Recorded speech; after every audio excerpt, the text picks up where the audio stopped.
जय श्री राम।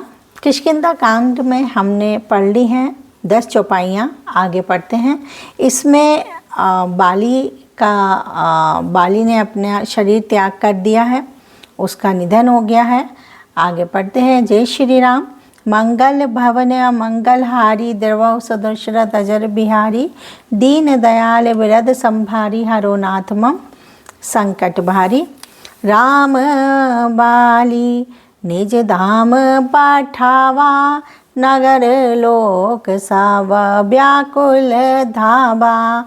नाना विधि बिलाप कर तारा छूटे केसना देह संभारा। श्री रामचंद्र जी ने बाली को अपने परम धाम भेज दिया। नगर के सब लोग व्याकुल होकर दौड़े। बाली की स्त्री तारा अनेकों प्रकार से विलाप करने लगी। उसके बाल बिखरे हुए हैं और देह की संभाल नहीं है, उसकी देह की उसको कोई भी सूझबूझ नहीं है। तारा बेकल देखी रघुराया दीन ज्ञान हरि लीनी माया। क्षिति जल पावक गगन समीरा पंच रचित अति अधम शरीरा। तारों को व्याकुल देखकर श्री राम जी ने उसे ज्ञान दिया और उसकी माया उसकी अज्ञानता को हर ली। उन्होंने कहा, पृथ्वी जल अग्नि आकाश और वायु, इन 5 तत्वों से ये अत्यंत अधम शरीर रचा गया है। प्रगट सो तनु तब आगे सोवा जीव नित्य कही लगी तुम रोबा। उपजा ज्ञान चरण तब लागी लिन है सी परम भक्ति वर मागी। वह शरीर को प्रत्यक्ष तुम्हारे सामने सोया हुआ है। वह शरीर तो प्रत्यक्ष तुम्हारे सामने सोया हुआ है और जीव नित्य है। फिर तुम किसके लिए रो रही हो? उसका शरीर तो सामने है, वो किसके लिए रो रही हो? जब ज्ञान उत्पन्न हो गया तब वह भगवान के चरणों लगी और उसने परम भक्ति का वर मांग लिया। उमा दारु जोशित की नाही सबही न चावत राम गोसाई। तब सुग्री वहीं आया सुदीना। मृतक कर्म विधिवत सब कीना। शिव जी कहते हैं, हे उमा, स्वामी श्री राम जी सबको कठपुतली की तरह नचाते हैं।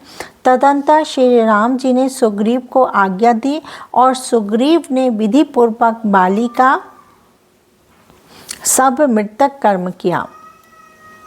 राम कहा अनुजहि समुझाई राज देहूँ सुग्रीवहि जाई।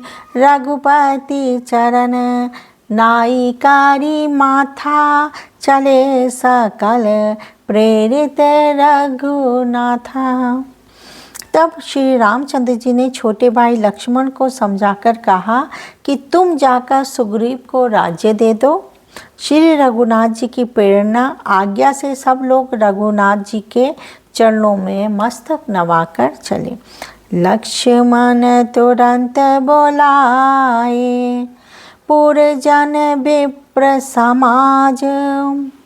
राजुदीन सुग्रीव कहें अंगद कहे जुबराज। लक्ष्मण जी ने तुरंत ही सब नगरवासियों को ब्राह्मणों के समाज को बुला लिया और उनके सामने सुग्रीव का राज्य और अंगद को युवराज पद दिया।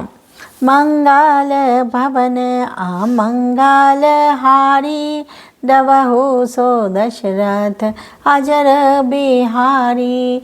दीन दयाल बेरद संभारी हरो नाथ मम संकट भारी।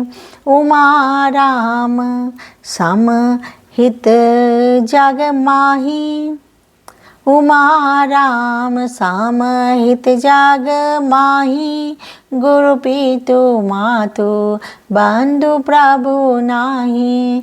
सुर नार मुनि सबके यह रीति, स्वार्थ लागी करही सब प्रीति।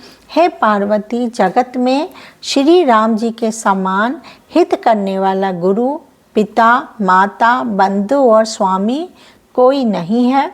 देवता, मनुष्य और मुनि सबकी यह रीति है कि स्वार्थ के लिए ही सब प्रीति करते हैं। बाली त्रास व्याकुल दिन राति, तन बाहु व्रण चिता जर छाती। सोई सुग्रीव कीन कापी राऊ, अति कृपाल रघुबीर सुभाऊ। जो सुग्रीव दिन रात बाली के भय से व्याकुल रहता था, जिसके शरीर में बहुत से घाव हो गए थे और जिसकी छाती चिंता के मारे जला करती थी, उसी सुग्रीव को उन्होंने बानरों का राजा बना दिया। श्री रामचंद्र जी का स्वभाव अत्यंत ही दयालु है, कृपालु है।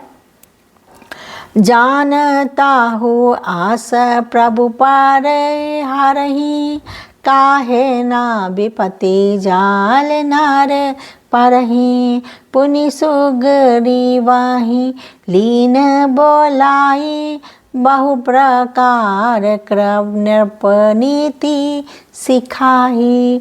बहु प्रकार नृपनीति सिखाई।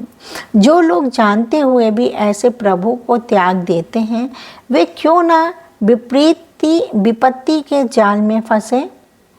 वे क्यों ना विपत्ति के जाल में फंसे। वो विपत्ति के जाल में फंसी जाते हैं अगर हम ऐसे अपने परम गुरु के समान, पिता के समान भगवान राम को अगर भुला देते हैं तो हम ज़रूर ही विपत्ति में फंस जाते हैं। फिर श्री रामचंद्र जी ने सुग्रीव को बुला लिया और बहुत प्रकार से उन्हें राजनीति की शिक्षा दी। कह प्रभु सुनो सुग्रीव हरीसा, पुर ना जाऊं 10 4 बारीसा। गत ग्रशिम बार शारी तो आई, रहियाऊं निकट सेल पार छाई। फिर प्रभु ने कहा, हे बानरपति सुग्रीव, सुनो, मैं 14 वर्ष तक गांव में नहीं जाऊंगा। मैं किसी बस्ती के अंदर एंटर नहीं कर सकता। ये मेरी प्रतिज्ञा है कि मैं 14 वर्ष तक जंगलों में रहूंगा। किसी भी बस्ती, नगर या राज्य में नहीं जाऊंगा। ग्रीष्म ऋतु बीत कर वर्षा ऋतु आ गई, अतः मैं यहाँ पास ही पर्वत पर टिक रहूँगा, यानी वहीं पर मैं पर्वत के ऊपर ही रहूँगा। अंगद सहित करहूँ तुम राजू, संतत हृदय धरहूँ मम काजू। जब सुग्रीव भवन फेरी आए, रामु प्रवर्षण गिरि पर छाए। तुम अंगद सहित राज्य करो, मेरे काम का हृदय में सदा ध्यान रखना। मतलब मेरा काम है कि सीता जी की खोज में तुम सहायता करोगे, उसका ध्यान रखना।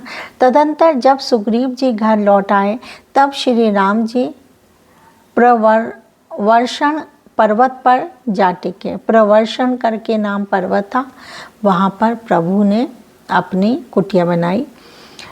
प्रथम ही देवन गिरी गुहा, राखे रुचिर बनाई। राम कृपा निधि कछु दिन, बास करेंगे आई। देवताओं ने पहले से ही उस पर्वत की एक गुफा को सुंदर बना रखा था, सजा कर रखा था। उन्होंने सोचा रखा था कि कृपा की खान श्री राम जी कुछ दिन यहाँ आकर निवास करेंगे, तो वहीं पर उन्होंने गुफा बना दी थी, उसी के अंदर भगवान जी ने निवास किया। मंगल भवन अमंगल हारी द्रवहु सो दशरथ अजर बिहारी दीन दयाल बेरद सांबारी हरो नाथ मम संकट बारी। जय श्री रामचंद्र की जय हो। हे प्रभु सदैव कृपा बनाए रखिएगा। तो ये आज हमने 2 चौपाइयाँ पढ़ी हैं, 11 और 12 कंप्लीट कर ली हैं किष्किंधा कांड की, और फिर तब हम कल फिर पढ़ेंगे। तब तक जय श्री राम।